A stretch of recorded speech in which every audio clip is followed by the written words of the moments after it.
أعوذ بالله من الشيطان الرجيم. بسم الله الرحمن الرحيم. الحمد لله رب العالمين، والصلاة والسلام على أشرف المرسلين سيدنا محمد وعلى آله وصحبه أجمعين. قال رب اشرح لي صدري ويسر لي أمري واحلل عقدة من لساني يفقهوا قولي. سبحانك لا علم لنا إلا ما علمتنا إنك أنت العليم الحكيم. اللهم لا سهل إلا ما جعلته سهلا وأنت هجنا إذا شئت سهلا. اللهم عافنا من كل بلاء الدنيا وعذاب الآخرة. Assalamualaikum warahmatullahi taala wabarakatuh. Yang saya hormati Tuan Pengerusi, Tuan Imam, Tuan Bilal, Tuan-tuan AJK, pentadbir masjid dan seterusnya, kepada tuan-tuan hadirin hadirat yang dirahmati Allah sekalian.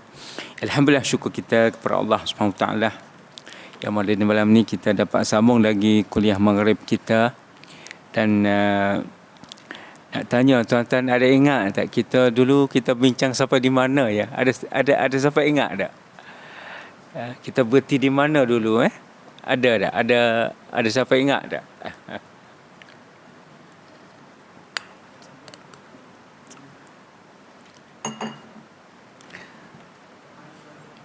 Tak ingat Kalau tak ingat, kita tengok pula ke muka surat 8 kelebihan ilmu. Dah situ kita tengok muka surat 8 kelebihan ilmu. Ilmu, kata Syekh Alawi, ilmu adalah semulia-mulia permata. Ilmu adalah semulia-mulia permata. Maknanya Allah, ilmu ni tak ada dah. Di dunia ni permata lah tempat kita nak dah. Siapa tak suka permata? Semua orang nak permata. Dan Allah Ta'ala juga menyebut tentang syurga. Dia sebut bahawa dalam sungai syurga tu ada permata, al-yaqut wal marjan, al-lu'lu', dah permata dalam sungai di syurga. Allah, cantiknya syurga. Bumi syurga tu daripada kasturi, wanginya.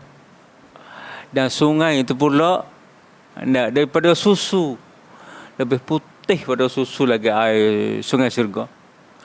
Dan pula dalam sungai itu pula ada permata. Permata yakut, lu'lu', marjan. Allah, bersinar permatanya. Itulah permata. Maka begitu juga Syekh Alawi kata, ilmu ni adalah semulia-mulia permata. Ilmu ni Allah tak ada dah, semulia-mulia permata. Tak ada dah. Orang ada ilmu ni, dah. Kalau dulu, kalau nak balik Mesir orang sedia anak dah nak bagi. Kerana ilmu. Kerana ilmu itulah dah. Tapi orang habis di Iraq, di Baghdad nak balik, habis belajar nak balik, orang sedia anak dah nak bagi. Kerana ilmu itulah nilai ilmunya.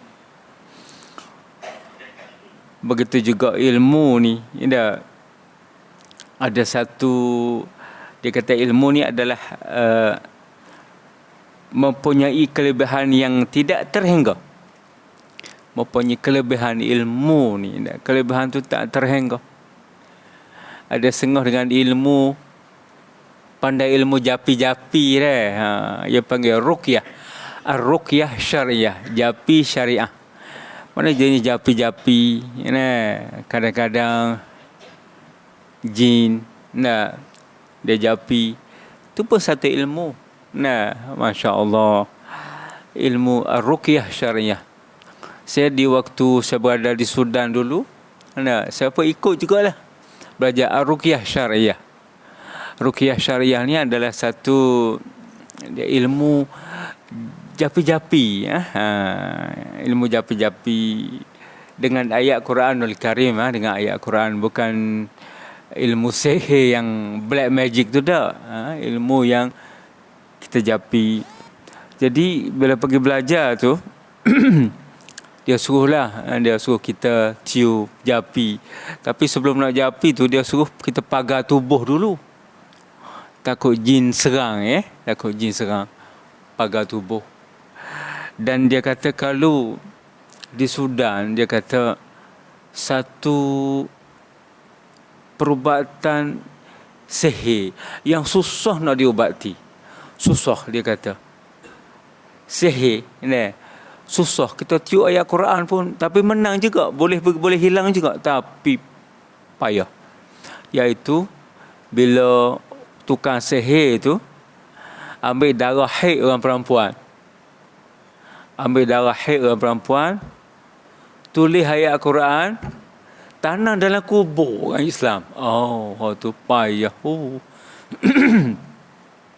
Mana dia ambil darah haid, tulis ayat Quran, buku dengan kain putih, tanam dalam kubur orang Islam. Syaitan dia memang anak. Sebab tu payah orang kata nak ubat tip sangat payah. Teruk cara dia ambil darah haid, hinanya tulis ayat Quran. Keluar syaitan. Payah. Anak. Tapi menang. Kita ayat Quran ni sentiasa menang. Tapi berat. Anak. Itulah nak cerita ilmu. Tu ilmu yang karut marut. Ilmu yang baik. Itulah seperti mana ruqyah kita japi ruqyah syariah. Dan kalau kita nak bercakap bab japi ni, dia ada 3 dalam perubatan dalam Islam kan, dia ada 3. Pertama dia kata masus syayatin. Masus syayatin ni yang panggil yang hantu masuk, ataupun yang digangguan oleh syaitan dan sebagainya. Ni kadang-kadang bila kita pergi kebun kita nak buat air, kita buat air kepada pokok, upa-upa di pokok tu tempat jin ataupun syaitan duduk. Dia marah. Dia marah. Dia tengok, tunggu waktu kita lemah, dia masuk dalam badan. Ni dia panggil masus syayatin. Yang kedua asar. Yang kedua sihir. Sihir tadilah, seperti mana saya kata tadilah, sihir. Dan sihir ni banyak. Sihir yang mana kalau bahasa kita santau lah, ada santau ni banyak. Santau ni banyak. Ada jenis yang panggil sihrun namlah. Bila kita tiup tu, dia macam mengangkak, macam sumuk, macam sermuk, ataupun macam serangga yang mengangkak. Panggil sihrun namlah. Bila kita tiup, dia mengangkak. Padahal tak ada apa pun, tak nampak sumuk pun. Sihrun namlah. Satu lagi panggil sihrul junun. Sihir gila. Tu syaitan pergi duduk pada orang otak kita. Kita hilang akal. Tu sihir tu. Ada juga sihir al-aqam. Sihir aqam ni sihir yang syaitan makan telur orang perempuan. Ada orang panggil apa? Benih. Mana bila nak semadi, nak panggil apa? Nak bukan semadi, nak kacau antara dua. Benih perempuan lelaki, syaitan pergi makan benih ni sampai tak mengandung. Itu juga gangguan syaitan. Tu sihir. Tu dia panggil sihir. Ini agak susah sikit kita nak perubah. Dan satu lagi panggil al-ain. Al-ain ni sebab mata kita. Sebab mata kita ni bila kita tengok sesuatu, kita kena cepat-cepat nak ucap. Subhanallah. Kalau kita tengok benda tu, ikutlah kita tengok kalau benda yang molek yang cantik. Ada orang tu gemuk Subhanallah, gemuknya. Kita jangan lupa kepada kalimah-kalimah Allah tu. Kalau kita kata, kamu ni gemuk orang tu balik pergi sakit. Pergi hospital, tak tahu nak kesan, tak ada ubat. Tu kesan dia panggil air mata. Sebab mata tengok tu, kita tengok dia, kita tak ucap apa-apa. Masya Allah ke subhanallah, dia sakit. Ini senang ya. Kalau macam ni kita ambil air satu beldi, kita baca ayat-ayat, kita jiruh, selesai, tak masalah lah. Tapi sebab itulah bila kita tengok orang alim, bila dia tengok anak orang dia, anak-anak yang besar, kadang-kadang dia akan kata subhanallah, comelnya anak ni. Dia tak lupa subhanallah. Tapi kalau orang yang tengok, dia tengok benda tu comel, tapi dia tak kata, balik pergi sakit. Tu bahaya. Tu dipanggil al-ain ya. Tiga ni dia kata masul ain. Hinggap. Syaitan hinggap ni senang pubak. Kita tiup-tiup, syaitan bercakap. Dia akan bercakap. Dia kata, kenapa kamu masuk? Dia bercakap dengan Tok Bomo tak? Kenapa kamu masuk dalam ini? Dia kata, aku nak marah sebab dia pergi buang air tempat aku tinggal. Aku nak marah. Tok Bomo bercakap lah, kamu tak boleh nak marah, dia tak nampak. Dia dialog lah dengan Tok Bomo tu, akhirnya dia keluar. Yang payahnya ialah yang kedua, sihir, dia panggil santau. Tu payah dah, macam-macam orang buat santau. Itu panggil sih. Ini juga satu ilmu. Sebab tu kita nak ada orang jampi, ruqyah syar'iyah dia panggil. Inilah jampi, bela jampi, penyakit itu akan reda, akan sembuh dan sebagainya. Ini banyak. Baik, nak ceritanya itu satu ilmu juga. Ilmu. Sebab itulah kita kena, Islam kena ada juga jampi betul dengan Quran syarak, jampi syarak. Kalau tidak, orang cari Tok Bomo yang tak betul. Pergi cari Tok Bomo pubak dengan Tok Sami dan sebagainya. Ada orang yang pubak dengan Tok Sami. Itu bahaya sekali.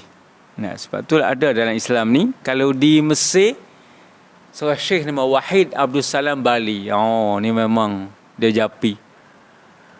Dia nak masuk rumah, kalau kita sakit, dirasuk oleh jin, dia mari, dia sampai di pintu berjerit dah. Orang ni berjerit, orang sakit ni berjerit.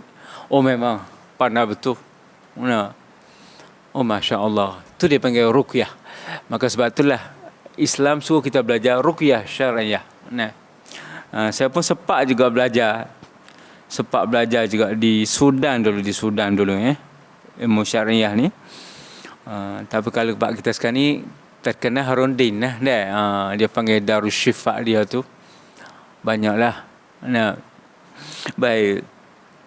Tengok tuan-tuan. Jadi kita dah cakap tentang mempunyai kelebihan yang tidak terhingga. Ilmu ni Allah mempunyai kelebihan yang tidak terhingga.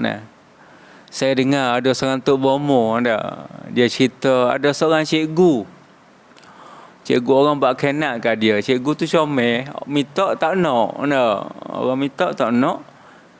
Jadi orang nak murih lah, nak marah lah, dah tak nak dah. Orang kacau dia buat. Dia ikat katok gomok tu, ikat katok gomok. Ikat dia tekak ni. Pergi gantung di mana satu tempat gantung. Itu cikgu ni berjalan macam katok gomok. Gaya jalan dia. Gaya. Sakit malam-malam, Allah, nak tidur tak boleh. Dia nak darah cikgu tu. Akhirnya jadi kuruh. Perubak habis duit, perubak ke mana-mana pergi. Saya anggap berjumpa lah dengan seorang bomoh yang kasyaf. Bomoh kasyaf ni bomoh yang nampak. Yang nampak. Jadi dia tengok, dia ni perbuatan orang Jawa ni. Dia kata, pakai kata, ada gantung. Dia kata, Allah, astagfirullah. Dia pun buat lah. Ambillah. Macam buang tahu. Buang tak ada apa-apa dah. Allah, Masya Allah, sungguh. Itulah seorang yang Tuhan beri kepada seorang Tok Bomo. Itulah nak cerita ilmu. Allah, inilah ilmu penting. Sebab itulah nak kita ada ilmu. Justru tidak ilmu itu mesti diamalkan. Jika tidak diamalkan, maka akan jadilah ilmu itu seperti debu yang bertaburan yang tidak mempunyai manfaat lagi. Tapi kita kena beramal ilmu. Nah, ilmu ni kena beramal. Kalau tak beramal, macam debu. Nah, macam debu yang bertaburan. Tak ada apa, pada apa debu. Masuk hidung, sesemua ialah debu. Sebab itulah kita kena sedap ilmu ni dah. Kita ada ilmu, kita mencari ilmu, kita belajar. Kita belajar, kita buat amal ibadat. Belajar buat ibadat. Oh, masya-Allah. Nah, kita akan merasa tenang. Kalau kita buat ibadat saja, belajar tak jadi. Nah, tak menjadi, kita tak akan tenang. Kita jadi was-was, kita ragu-ragu. Ya ke tak ni saya buat ni betul ke tak? Kita akan jadi ragu-ragu. Nah, sebab itulah kita belajar. Nah, Allah. Baik, tengok di bawah tu dia kata ilmu tidak ubah seperti pokok kayu. Manakala ibadat pula umpama buahan dari pokok itu. Ilmu tidak ubah seperti pokok kayu. Ilmu pokok kayu. Nak ada buah, kena ada pokok dulu. Takkan nak buah tanpa pokok. Dan nak buah molek, kena belurlah pokok. Main dengan pokok kuru, buah pun nak besar macam mana. Begitulah ibadat. Nak supaya ibadat comel, belajarlah banyak. Biar tahu banyak, biar reti banyak. Sepenuhlah kita buat ibadat. Tak rasa curiga, tak rasa ragu-ragu. Tapi kalau buat ibadat saja, ilmu tak nak belajar, lama-lama orang kata, solat tak perlu dah baca usalli, tak perlu dah solat. Bukan sunnah usalli. Kita pun iya ke ni? Pening.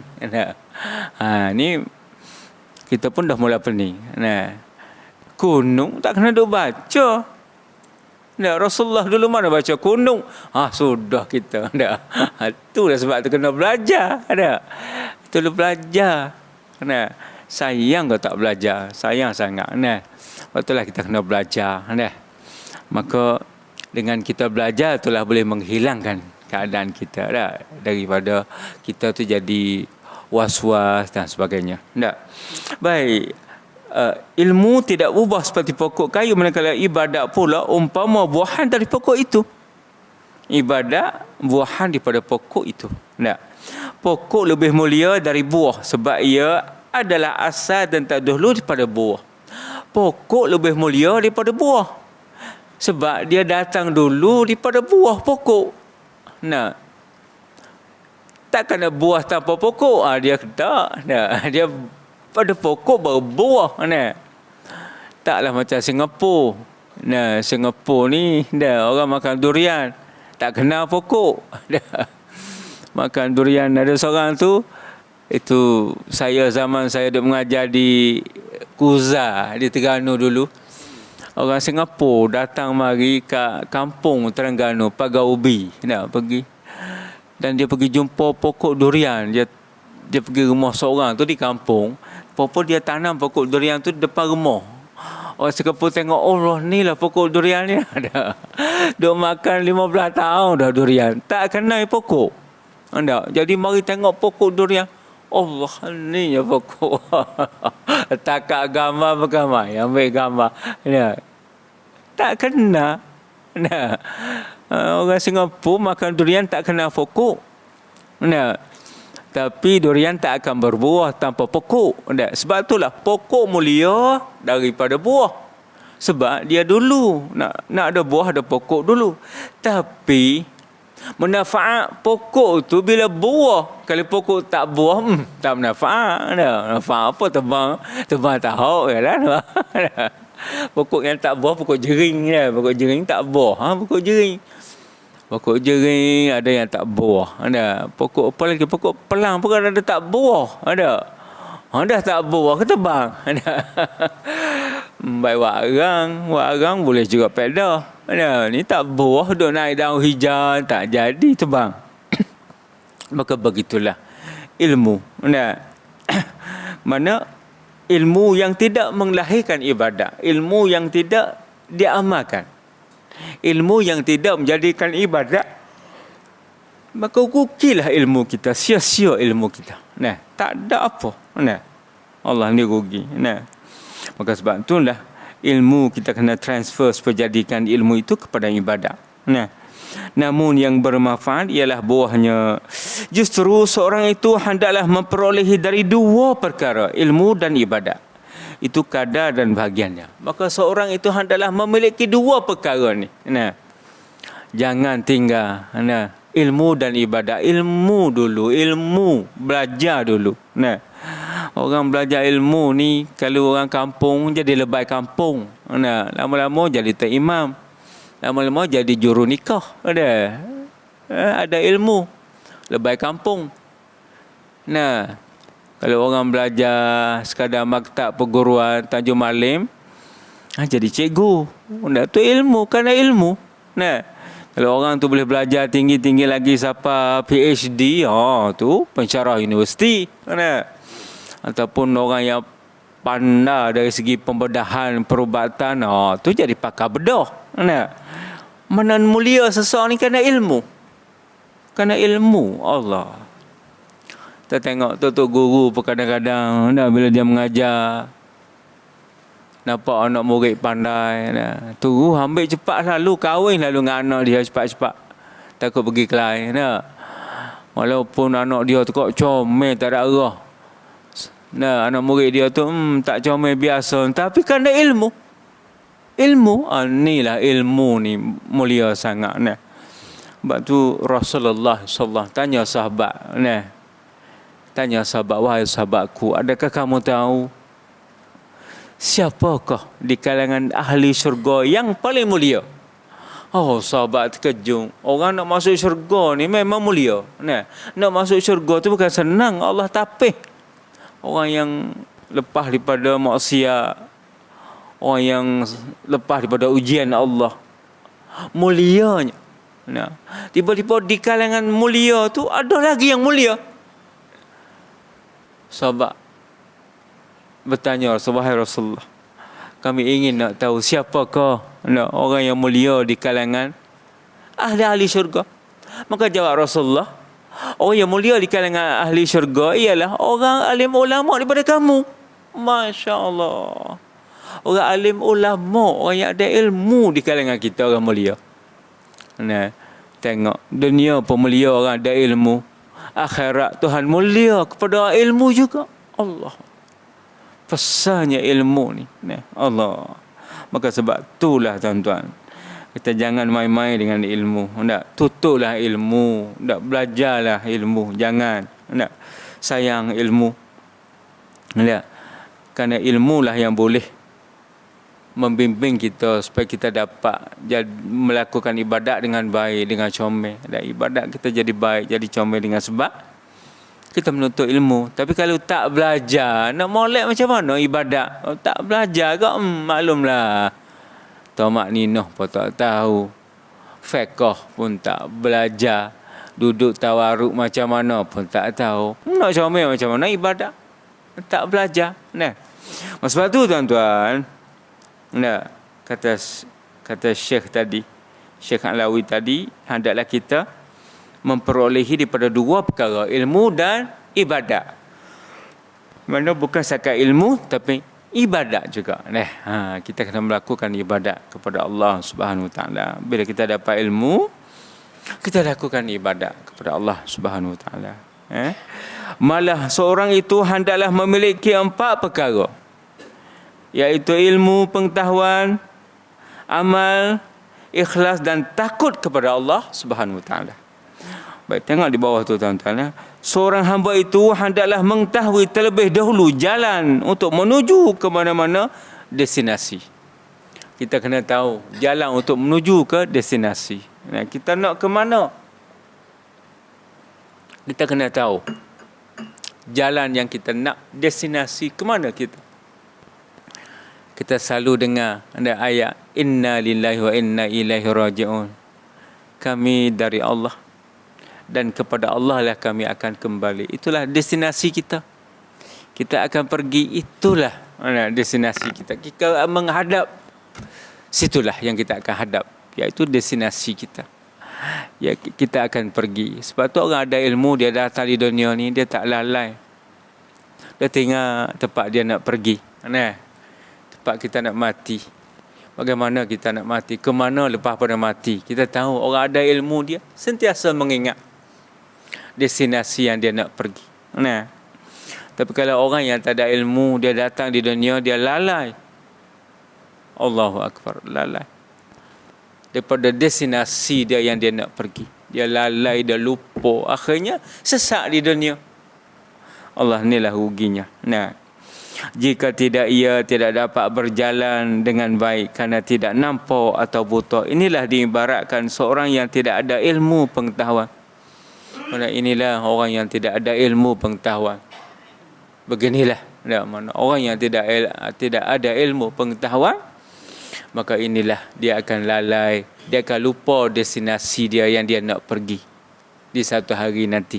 Nah, dunia ni memang melupa tuan-tuan, melalaikan kita. Nah, kalau tuan-tuan pernah pergi di KL Sogo tak? Satu supermarket di tengah-tengah KL, supermarket nama Sogo. Sogo ni kalau kita masuk dalam tu, kita masuk pukul 10. Nah, tekak 1 kita tengok barangan jualan, tekak 2 barangan, tekak 3, tekak 4, tekak 5 kita tengok. Lepas tu tekak yang tempat makan, food court kita tengok. Tak sedar pukul 3 dah. Allah Akbar. Lalainya, memang lalai. Itu Sogo, belum lagi kita tengok dah. Tengok yang lain lagi. Dan tu kita pun duk kebun pun kadang-kadang solat asar pun lewat dah balik. Solat asar balik dengan menebah dah. Menebah. Seronok menebah, tebah seronok, tebah. Lama-lama Allah dah. Siapa lewat solat asar kita. Lalai dunia ni banyak, melalaikan kita. Kalau kita tak betul-betul jaga, Allah, habis. Nah, apalagi orang muda-muda ni, kalau lalai sayang, habis. Tenaga muda ni Tuhan bagi sekali ya, bukan semua. Saya teringat kepada seorang di Negeri Sembilan dulu. Waktu saya tinggal di Nilai dulu, saya tinggal di Nilai. Saya mengajar jugalah macam inilah di kuliah. Kampung Pulau, nama kampung Pulau. Kampung Pulau tapi tak ada pulau. Daratan tak. Kampung Pulau. Nama kampung Pulau. Jadi di situ ada aksiden. Baru aksiden. Seorang budak muda naik motor laju. Belanggar dengan kereta. Patah kaki. 2-3 kantang kaki patah. Terus hantar ke hospital. Allah, dia kata, mintalah jangan potong kaki. Ya Allah, janganlah potong kaki saya. Janganlah, dia minta merayu, janganlah potong kaki saya. Tak potong macam mana, dah kaki dah patah. Dah patah dah rusak habis dah. Ada bukan kata patah biasa tu boleh lah. Ni patah macam dah serpih dah. Habis dah. Satu lagi tu. Nak kena potong. Kalau tak potong dia akan jadi busuk, kata doktor. Dia akan jadi busuk. Dah buruk. Allah. Doktor kata tak dapat tidak. Tak dapat tidak. Kena potong. Merayu. Dia merayu. Allah, jangan potonglah. Akhirnya terpaksa potong kaki. Pakai kursi roda. Allah. Itulah muda. Orang muda. Sekali one off Tuhan bagi. Tuhan bagi muda, nikmat kaki, 2 kaki. Kita tak pandai guna, habis. Jalan kaki sebelah. Paling-paling pun pakai kaki palsu. Allah. Untuk orang muda ni, Allah ada. Kita sayang kadang-kadang orang yang guna diri untuk dadah ni pun sayang. Sayang sangat. Orang muda, comel, handsome. Tak handsome pun tak apa, sihat tu dah. Boleh bagi merusuk dengan dadah. Allah, habisnya rusak. Kita strain, gagah dia nak buat apa, nak otak pun senyuman. Bagus. Harapan negara masa depan awak ni lah nak bawa negara kita. Tapi dia rusak dengan dadah Allah. Habis. Kita tengok kuru orangnya tak, kuru. Tak takut hatu pula takut ke dia. Tak takut pergi ke kubur malam-malam. Tak takut. Takut polis dia. Hatu tak takut. Tak takut. Jadi berani dengan hatu. Jadi gitu dia. Bila polis mari, tu baru dia lari dia. Kalau tak polis tak takut. Saya nak kata apa tak? Sayang orangnya, sayang sangat. Lepas tu fikir kita orang muda ni dah. Sayang, masa masih panjang perjalanan kita. Kita merosakkan badan kita dengan benda ni. Tak ada guna. Habis, tak ada manfaat. Allah, inilah sebab itulah orang muda-muda ni kena belajar. Samalah kita orang tua. Samalah saya sendiri, sama tuan-tuan. Saya pun belajar baca buku. Sama tuan-tuan. Tak boleh kita tak belajar. Tak boleh kita nak buat ibadat pun tak cantik ibadat kita kalau tak belajar. Hati kita pun tak comel, jadi megah. Kadang-kadang datang masjid bawa kereta besar. Lepas tu masuk masjid, duk menusuk, menyorok, tak nak tegur orang. Sebab apa? Tegur orang. Apa orang ni macam bukan datuk dah. Orang ni biasa, ya tegur pun tak ada apa. Dah duduk kat bucu-bucu menyorok. Nak datang ibadat hati megah. Bagaimana kau nak?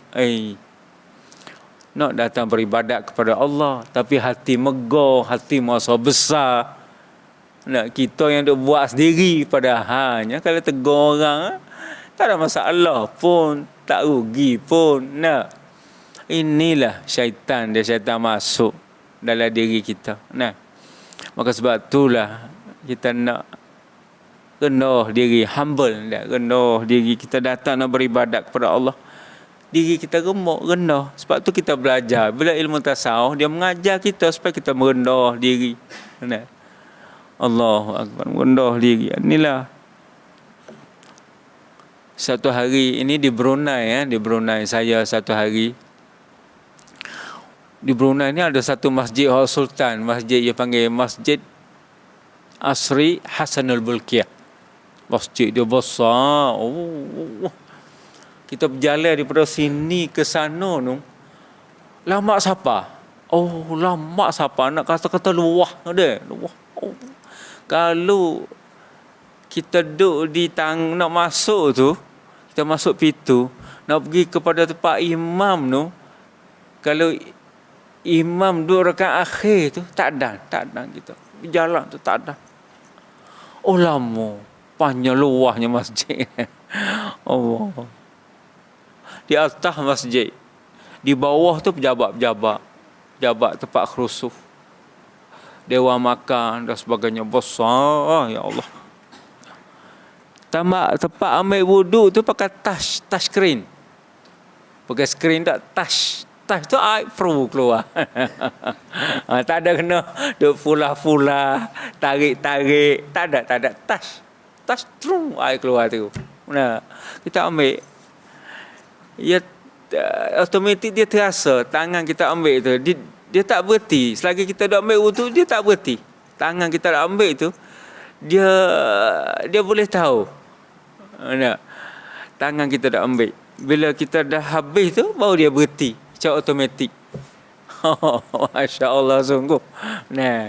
Jadi saya satu hari ambillah wuduk. Ambil wuduk. Tiba-tiba ada orang di tepi saya ni, dia sudah ambil wuduk dah. Dia pun mungkin macam duk tunggu nak bercakap dengan saya lah kan. Jadi saya pun sudah, dia pun Assalamualaikum tuan. Salam. Bercakap lah, duk bercakap dengan dia. Tu cakap entah ke mana dia pun keluar, dia kata saya lah yang buat masjid ni. Pom ni arkitek. Ni arkiteknya, dia kata dia lah, dia kata. Nama Haji Zaini, dia Haji Zaini. Dia orang tabligh, dia orang tabligh. Dia orang tabligh dia, Haji Zaini. Pakai serban dia, pakai.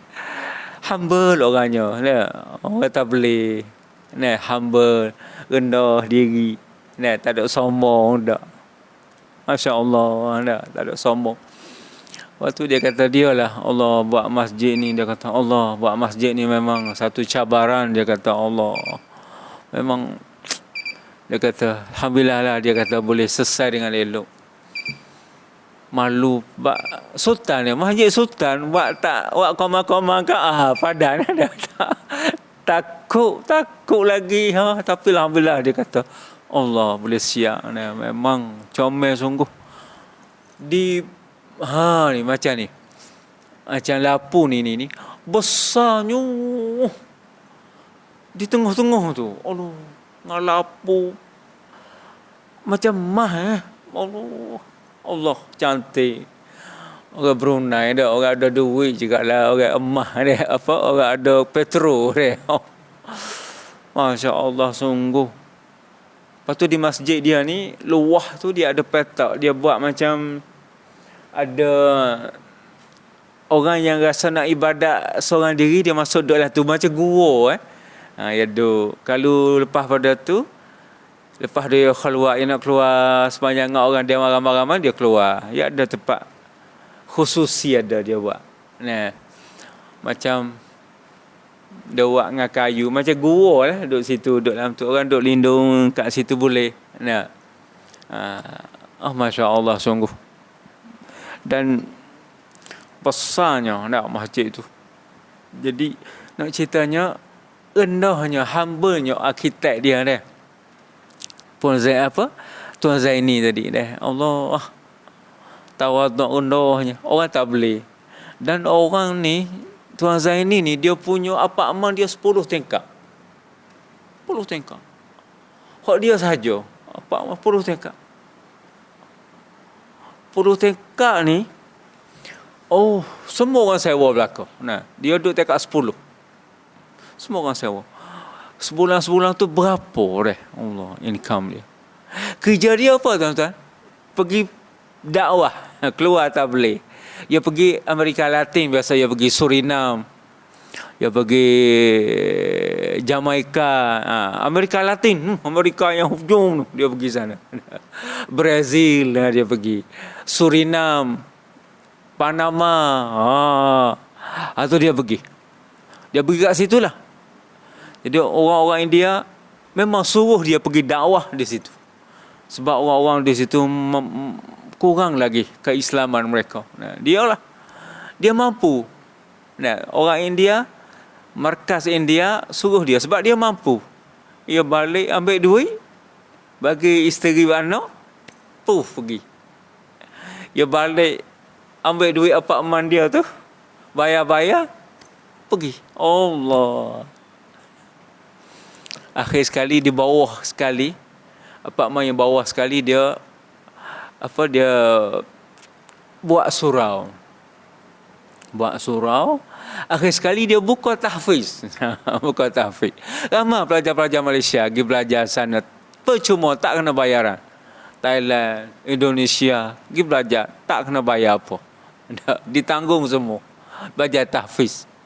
Sistem alim Jadi saya nak ceritanya waroknya orang Allah. Itulah tuan-tuan, sebab itulah Allah kita ni rendah diri. Itulah Jadi itulah orang yang ada ilmu, dia tak akan sesat, dia tak akan lupa, dia akan menghadap Allah Subhanahu Wa Taala. Kedua, beramal dengan ilmu.